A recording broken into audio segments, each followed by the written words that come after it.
আমি আরো আগে ক্ষমা চাইতাম, কিন্তু কিছু বাটফার হলে আমারে ক্ষমা চাইতে দিছুন না, দেরি করছেন। এটা মালেক সাহেবের কথা। গত 2 দিন থেকে আল্লামা নুরুদ্দিন গহরফুরি রহমতুল্লাহ আলাইহিরে নিয়া আমি 2 একটা প্রতিবাদী ভিডিও বানাইছিলাম। এখন আমারে নিয়া ওই যে বাটফার হল যারা মালিক সাহেবের ক্ষমা চাওয়াইতে দেরি করছেন, ওই যে সামসা হল আছেন না, ওই সামসা হলে আমারে নিয়ে সমালোচনা শুরু করে দিছে, আমারে নিয়ে ভিডিও বানার পোস্ট করে। আমি একজন অলিরে অপমান করায় তার প্রতিবাদী ভিডিও বানাইছি। এখানে আমার অপরাধ কিতা? আমার নিয়ে নানান খারাপ মন্তব্য, বুঝছেন নি? ওই যে সামসা হলে সামসামে করা, নোংরা রাজনীতিরে ব্যবহার করিয়া, দলের ক্ষমতার অপব্যবহার করিয়া, দেশের ক্ষতি করা, জনগণের ক্ষতি করা, আলিমুলামা হলের সমালোচনা করা, এই সামসা হলরে ছাটাই করা লাগবে। আপনারা আদিল কিলা রাজনীতি করেন না, রাজনীতি আমরাও করি। রাজনীতি করতে হইলে দলের ক্ষমতার অপব্যবহার করা লাগবো, জনগণের ক্ষতি করা লাগবো, দেশের ক্ষতি করা লাগবো, আলিমুলামা হলের গালিগালাজ করা লাগবো, এটা হইতে শিখছেন। আপনারা একটু ইতিহাস স্মরণ করে দিই। বিগত সরকারের আমলে যারা আলিমুলামা হলরে নিয়া বাজে মন্তব্য করছিল, কটাক্ষ করছিল, আজকে তারা কোনো অস্তিত্ব নাই।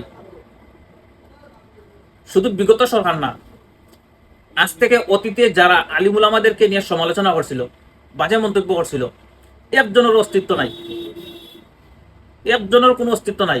দেশের মাটিতে পর্যন্ত তারা ঠাই হয়েছে না যারা আলিমুলামা বলে নিয়ে সমালোচনা করে।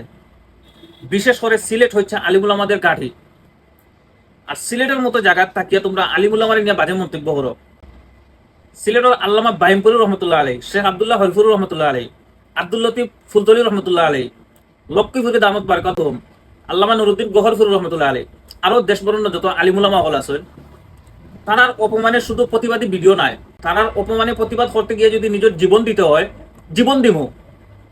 আর তুমি আমার নিয়ে সমালোচনা করলাই, সমালোচনা করে কিতা করবাই? নিজের জীবন দিতে প্রস্তুত। মালিক সাহেব কেমন লোক আমি জানি না, হয়তো ওনার মুখ ফুসলে কথাগুলো বাইর হয়ে গেছে। যেহেতু উনি কমা প্রার্থী, তাহলে উনারে নিয়ে সমালোচনা করার দরকার নাই।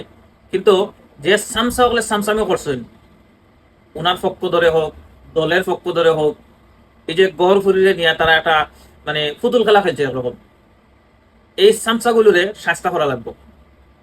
দেখেন এই সামসাগুলোর কারণে আলিমহলর ইজ্জত যার, দলের ইজ্জত যার, দেশের ইজ্জত যার, এই সামসাগুলোর কারণে।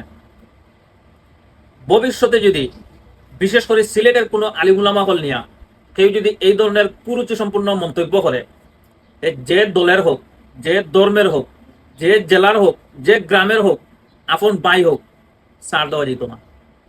প্রিয় সিলেটবাসী, যদি আমার সাথে একমত থাকেন, ভিডিওটি শেয়ার করে সর্বোচ্চ প্রতিবাদ জানিয়ে দিবেন। আর এই সামসা হলো কি শাস্তি হওয়া দরকার একটু কমেন্টও জানিয়ে দিবা।